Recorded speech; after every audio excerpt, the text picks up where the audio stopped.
Hello, welcome to Made to Heal with Angela Brown.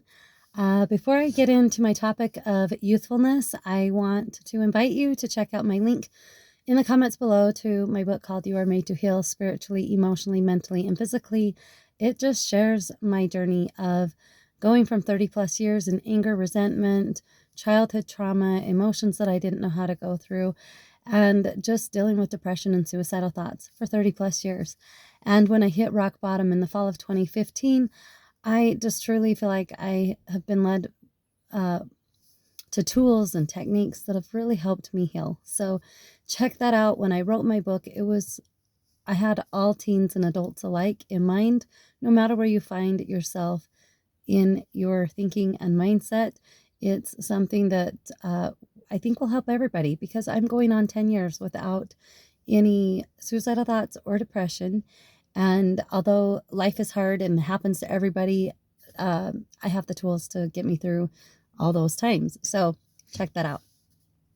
So my topic for today is youthfulness and how to hang on to that because it's important. For number one, it reminds me of the scripture that is found in Matthew 18:3, and it talks about, for such is the kingdom of heaven, small children, talking about small children. That is what makes up heaven. Well, how are children? Children are submissive. They're curious. They love to explore. They're easy. They forgive easily. They love without having these prejudices, right? Skin color and all this other stuff. They don't take all that into consideration like maybe some of us adults do. So it's so important to allow ourselves to be youthful in our actions and what we did. I want you to think back when you were a child. What were some of the things that you just enjoyed the most? I'll share a few of my favorites.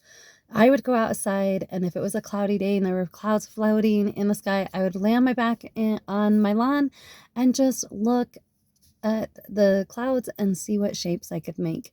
Oh, that reminds me of an elephant, or hey, I see a heart. Whatever we see, it's kind of fun because you're tapping into that innocence and childlike things that you used to do. Did you ever pick up a dandelion in your yard or somewhere that was growing out and you made a wish and you blew it all over and watched the seeds scatter?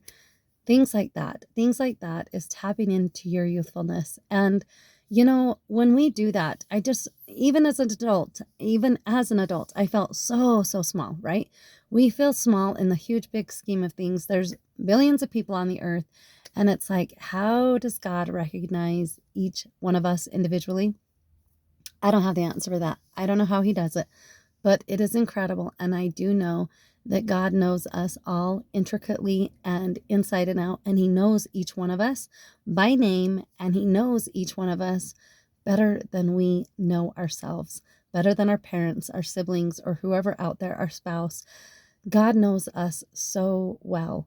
And he's very aware.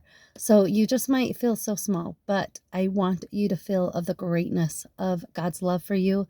And I know we felt it when we came here. We all had this sense of confidence and the sense of knowing who and whose we are. And sometimes we lose sight of that through experiences or through the lies that are told to us and we end up believing them.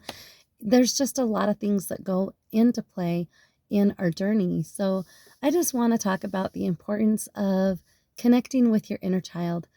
That is a part of where our healing can come from. We can allow ourselves to be a kid again, young at heart, and just quit letting the adult stresses and worries fill our mind. That's another thing. Kids don't get hung up on the past or the future. Sometimes I was a worrywart as a kid.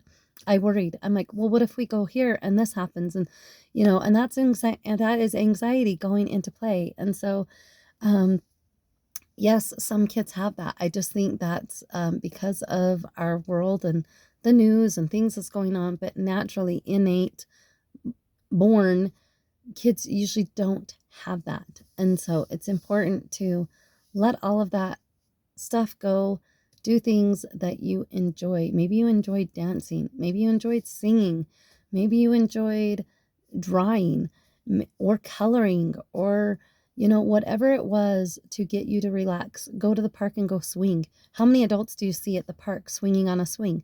Not very many times will you see that. So it's important to just allow yourself to connect to your inner child and just enjoy life. Kids teach us mindfulness in the most beautiful ways. They bring in their senses. They bring in seeing, hearing, touching, smelling, and I know I'm forgetting one. See, hear, smell, taste, touch, taste, and connect with those memories, connect a sense with them. And sometimes when we're feeling out of whack, we need to make sure we've got our senses connected to us and we're intact, and that we don't feel like we're not within our bodies. And playing into mindfulness and integrating mindfulness into our lives will ground us. It will bring us back into our bodies and enjoying the experience. So we are to enjoy the experience of life, and we can do that through mindfulness and touching into our youthfulness and allowing the inner child. And sometimes we've had a lot of things happen as a kid. I've had a lot of child trauma. I'm sure you have too. So tapping into those hurtful experiences and healing that inner child. Show up for that child. Show up for you. Several decades ago, like maybe you felt like nobody showed up for you then. You be the one to show up for you. You give the young version of you the love, the nurture, the grace, and whatever it takes to help that healing to take place. So God bless you and your journey. I love you. You are doing a lot better than you think you are. And just know that it's my mission and purpose to help others in their healing journey. So please like and subscribe and share it with others so I can get my message out. God bless, and until next time, bye.